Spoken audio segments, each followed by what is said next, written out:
Նախ այստեղ հնչած մի քանի մտքերին անդրադառնանք, հետո անդրադառնանք այն օրակարգին, որը քննարկում ենք։ Շնորհակալություն պարոն Ռուբինյան, որ առանց ասելու ինչ է քննարկել ՔԼՉ-ի հետ եւ ինչ է ՔԼՉ ասել ձեր ականջին, իրականում ասում եք ինչ է ասել, որովհետեւ ես ոնց հասկացա, ձեր իրական Հայաստանի Նիկոլ Փաշինյան անկյունակարային դրույթներից մեկը դեռևս չհրապարակված հակադաշնակցականությունն է։ Միանգամից հրապարակեք, տենց մի կաշկանդվեք, որովհետեւ նախանձելի է այն ագրեսիան ու այն կիրքը, որով դուք խոսում եք դաշնակցության դեմ։ Դրանով կարաք համեմատվեք կոմունիստների հետ, կարաք համեմատվեք Բաքվի բանտում հայ գերիներին մեղադրանք ներկայացնող դատախազի հետ կարաք համեմատրեք, մեկ էլ ՀՀՇ-ի հետ կարաք համեմատվեք, բայց իրանք մի քիչ ավելի ինտելեկտուալ էին։ Տեղ մրցակցությունը շատ է ձեր, բայց ես խորհուրդ եմ տալիս, հատկապես Արտուր Հովհաննիսյանին շատ եմ խնդրում հնարավորինս հակադաշնակցական ելույթներ ունենա։ Ես դաշնակցության իմիջի բարձրացման, դաշնակցության շուրջ մոբիլիզացիայի ապահովման ավելի լավ տարբերակ չգիտեմ։ Ինձ գլխավոր բանակցողներն են Թուրքիայի ու Ադրբեջանի հետ ամեն բանակցություններից հետո գալիս հակադաշնակցական ելույթներ ունենում։ Դա ընդհանրապես խոսումը ավելի բարձր, քան ցանկացած խոսքերը։ Բայց մի դրվագի ուզում եմ անդրադառնալ, էլի, այստեղ մի նարատիվ է նկատվում, այս մարդիկ իրենց համեմատում են Առաջին Հանրապետության այրերի հետ։ Այսինքն ուզում եմ հասկանալ, ով ում հետ է համեմատվում, էլի։ Այդ տրամաբանության մեջ Նիկոլ Փաշինյանը մեր Արամ Մանուկյանն է։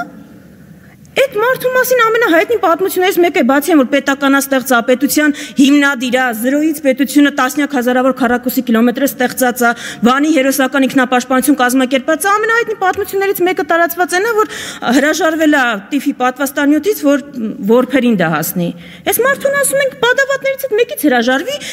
ձեռը չի գնում դա անի։ Ինչը ում հետ ենք համեմատում, կամ այդ տրամաբանության մեջ մեր դրոն բանն է, Սուրեն Պապիկյանն է։ Ձեր ծիծաղն էլ է գալիս, չէ, գիտեմ։ Ասենք բանը Ալեն Սիմոնյանը ով է տեղ։ Հովհաննես Քաջազնինով ում տղեն նահատակվել է այդ Հայաստանի անկախության համար մղված պատերազմում։ Դաշնակցությունը Հայաստանի անկախության համար մղված պատերազմում ամենաշատ զոհերը տված ուժն է։ Այստեղ գալիս ասում են դաշնակցությունը Հայաստանի անկախությանը դեմ է եղել։ Բայց դաշնակցությունը Հայաստանի անկախությանը դեմ էր։ Դաշնակցական ջոկատները Շահեն Մեղրյանը, Դուշման Վարդանը, բանը Արցախի անտառներում հայկական ուժերի դեմ էին կռվում։ Ինչ էին անում այնտեղ։ Այսինքն անկախության դեմ ու կողմ լինելը անկախության համար կռվելով չի արտահայտվում, այո, դաշնակցության ուժը երբեք չի եղել, որ գնացել է Ստեփանակերտի հրապարակում ու ասել է Արցախը Հայաստանն է ու վերջ։ Դա մենք չենք արել, որովհետև քաղաքականությունից մի քիչ ավելի շատ բան ենք հասկացել։ Եվ որ ավելի լավ պատկերացնեք, ինչ ուժի հետ մենք գործ ունենք, Ալեն Սիմոնյանը այս ամբիոնից տեսեք ինչ է նկարագրում, այն մարդու մասին ու վրա թքել է։ Ասում է որդիներին բանակից ազատած։ Գիտեք ում մասին է խոսում։ Ալեն Սիմոնյանը խոսում է ցեղասպանության հետևանքով Լիբանանում ծնված, հետո Կանադայում բնակություն հաստատած հայի մասին, ով երևի ձեր կոչով իդեպ երևի հենց կարող է նաև ձեր կոչով։ Հայրն է դարձվել է Հայաստան։ Ու այդ մարդուն դուք ասում եք